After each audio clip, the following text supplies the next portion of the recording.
또 하나 주제는 뭐냐면은 유럽의 뒤늦은 불평과 항의 이렇게 있는데 이게 뭐냐면요. 여러분들 아마 그 해외 외신을 통해서 우리나라에서는 별로 보도도 안 해요. 이게 뭐냐면 이제 그렇죠. 유럽이 드디어 이제 그러니까 반기를 들기 시작한 거예요. 미국에 대해서. 예?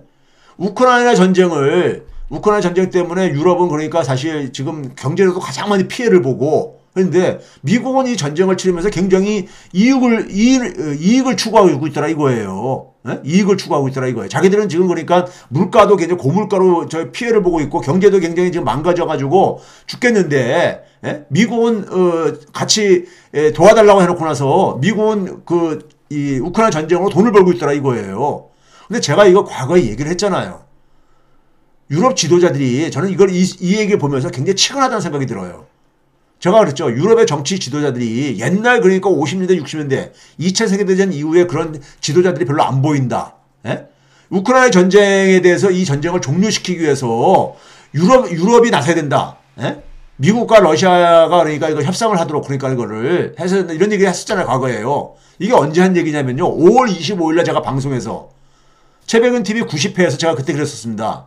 예? 통합의 이유를 잊어버린 유럽.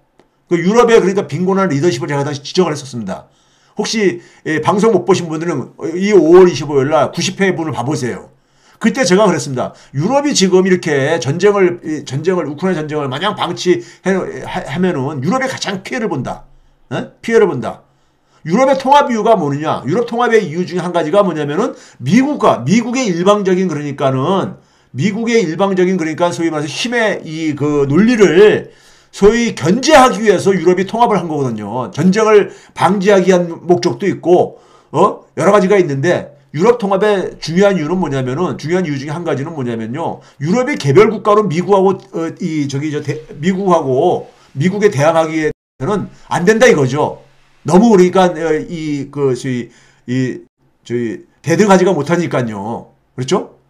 그래서 통합을 한 겁니다. 통합을 하게 되면은 지금 유럽연합이 미국 경제력과 거의 그러니까 우리가 이렇게 상당히 그 비슷한 규모로 이렇게 커질 수 있었던 이유가 바로 통합이잖아요. 그럼 이렇게 통합까지 했는데 왜 이렇게 미국한테 질질 끌려다니냐 이거죠. 그러고 나서 지금 최근에 이런 얘기를 하고 앉아 있는 거예요. 예? 이런 얘기를. 미국이 그러니까는 자기들은 그러니까는 우크라이나 전쟁에서 러시아를 격퇴시키기 위해서 같이 그러니까 단일 대우를 형성하자고 놓고 나서 뒤로 미국은 돈벌이를 하고 앉았더라 이거예요. 예? 그걸 몰라서 지금 이런 얘기를 하고 앉았습니까? 자, 이거 봐보세요. 그래가지고 그 연장선에서 나온 게 바로 뭐예요? 반도체 우리가 치포 동맹이라는 게 있잖아요. 치포 동맹. 예? 미국이 그러니까 그래서 중국을 고립시키기 위해서 중국의 그러니까 반도체 발전을 소위 말해서 차단시키기 위해서 예? 반도체 산업의 발전을 이거를 그러니까 막기 위해 가지고 미국이 그러니까는 일본하고 한국, 대만과 함께 치포 동맹을 결성하자고 했던 거 아니에요. 그래서 중국에 대한 투자를 하지 말고 중국을 그러니까 우리가 중국에다가 기술을 이전하지 말고 뭐 이런 것들을 이제 그러니까 요구하는 거 아니에요. 그런데 여기에 제가 과거에도 그랬죠. 이 치포 동맹에 끌려 들어가게 되면은 삼성전자의 미래는 없고 한국 경제의 미래는 없다고 제가 그랬잖아요. 그래서 유럽을 끌어들여야 된다 그랬잖아요. 유럽을요. 여기다가 치포 동맹에다가 유럽을 끌어들여야 된다고 했었잖아요. 이거 봐보세요. 네덜란드예요. 왜 그러냐면 유럽에도 굉장히 반도체와 관련해 가지고 굉장히 그 선진적인 기술을 가지고 기업들이 많이 있잖아요. 대표적인 게 네덜란드의 ASML이라고 이게 적자회선입니까? 자회선 제가 뭐 엔지니어 쪽은 잘 모르지만은 ASML이 뭐라 했습니까요? 우리 중국 시장 포기 못 하겠다고 한 거 아니에요. 예? 미국은 네덜란드를 그러니까 너도 그러니까 이 대중국 봉쇄에 참여하기를 원한다는 것이 이게 이제 7월 6일자 기사예요. 7월 6일자 기사인데 근데 최근에 이제 이게 블룸버그 통신의 10월 21일자입니다. 이게 뭐라고 했습니까요? 유럽에 그러니까 가장 그러니까 가치가 있는 테크 기업, 기술 기업이 반도체 전쟁에서 그러니까 자기들은 탈퇴하려고 한다. 이 얘기잖아요. 이게 바로 뭐냐면 ASML을 얘기하는 겁니다. ASML이 난 미국이 요구한 대로 할 수 없어. 할 수 없어. 나는 중국 시장을 포기할 수 없어. 이렇게 얘기한 거 아니에요. 예? 이렇게 얘기한 겁니다. 그렇죠? 여기 그러니까 더치라는 게 네덜란드를 얘기하는 거잖아요.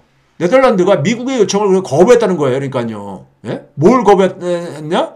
중국에 대해서 그러니까는 이 칩 장비 판매를 그러니까 금지시키라고 하는 미국의 요청을 거부했다는 거 아닙니까? 이 ASML이 그러니까 독보적인 기술을 가지고 있는 이 장비 업체잖아요. 대표적인. 네덜란드는 그러니까 사실 솔직히 말해서 이것도 그러니까 거의 도시국가 규모의 저 나라잖아요. 예? 근데 네덜란드는 그러니까 우리가 제가 지난 방송에서 얘기했었잖아요. 독일의 숄츠가 기업인들 100명 이상을 데리고 방중을 해가지고 중국 시장을 우리 포기 못한다. 이렇게 했듯이 이게 이제 튀어나오는 거예요. 그동안에 그러니까 올 1년 내내 미국 요구대로 해보니까는 미국은 뒤로 우리가 돈을 챙기고 자기들만 피해는 잔뜩 봤더라 이거예요. 이걸 뒤늦게 이걸 꼭 그렇게 겪어봐야지 꼭 그렇게 합니까?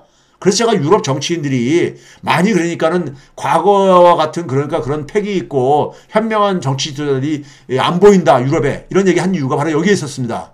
제가 5월 25일 날 그러니까 이렇게 네덜란드가 여기서 이제 이탈을 하니까 어떤 문제가 생겼느냐? 어떤 문제가 생겼냐면요. 이런 얘기가 나오는 거야. 미국에도 반도체 장비 업체가 굉장히 많죠. 유명한 어플라이드. 예를 들어서 어플라이드라는 회사 있죠. 그 다음에 램 리서치라는 회사도 있죠. 그 다음에 KLA도 있죠. 얘네들도 굉장히 선진적인 기술을 가지고 있는 반도체 장비 업체란 말이에요. 미국은 반도체 전체 부분을 다 사실 고급 기술을 가지고 있는 나라니까요. 이 기사가 뭐냐면은 이제 그러니까는 이게 ASML이 이 미국말을 안 듣게 돼가지고 중국에서 장비 팔게 되면은 미국 반도체 장비 기업체들만 손실 본다 이거예요. 금년에만 해도 60억 달러를 지금 그러니까는 손실을 보고 있다 이거예요. 60억 달러를. 예? 중국에다가 수출 못함으로써. 예? 중국에다 수출 못함으로써. 그러면 이제 미국이 어떻게 되겠습니까? 미국 기업들을 막을 수 있는 명분이 그러니까 쉽지 않을 게 아닙니까? 이거 네덜란드만 그러니까 돈 벌게 해주는 거니까는. 예? 그렇죠? 독일의 숄츠 수상이 독일 기업인들 100명 넘게 데리고 방중하고 그러니까는 바이든도 지난번에 G20에서 시진핑하고 정상회담 하면서 소위 말해서 신냉전이라는 것은 없다. 이런 얘기를 하면서 슬슬 발을 빼려고 하는 이유가 뭡니까요?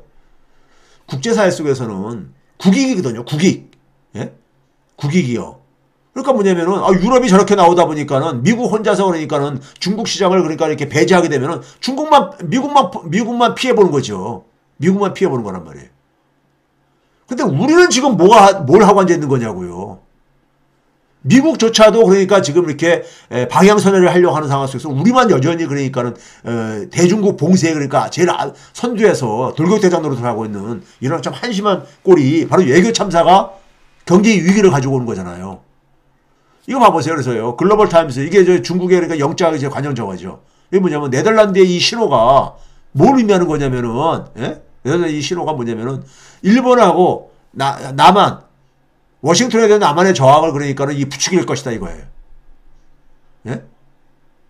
왜? 일본하고 남한이 그러니까 네덜란드는 중국에다가 그러니까 장비 팔지 말라는 거를 미국의 요청을 받아들일 수 없다고 거부하고 앉아 있는데 그러면 일본하고 한국은 그러면 왜 우리만 중국 시장 포기해야 되냐 이런 얘기 나올 게 아니냐 이거예요.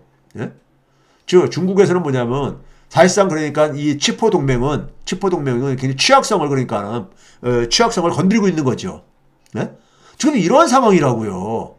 이거 제가 9월 28일 날 최백은 TV 107에서 2024년 파국을 피할 조건하면서 삼성전자 생존 해법을 얘기를 했었고요.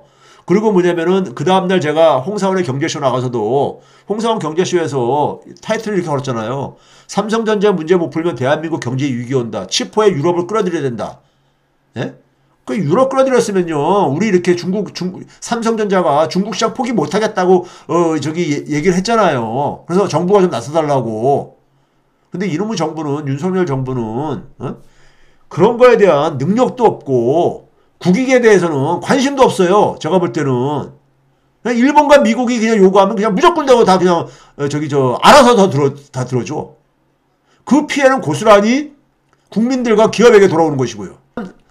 그러다 보니까 이 6개월 만에 나라 경제가 이렇게 돼버린 겁니다.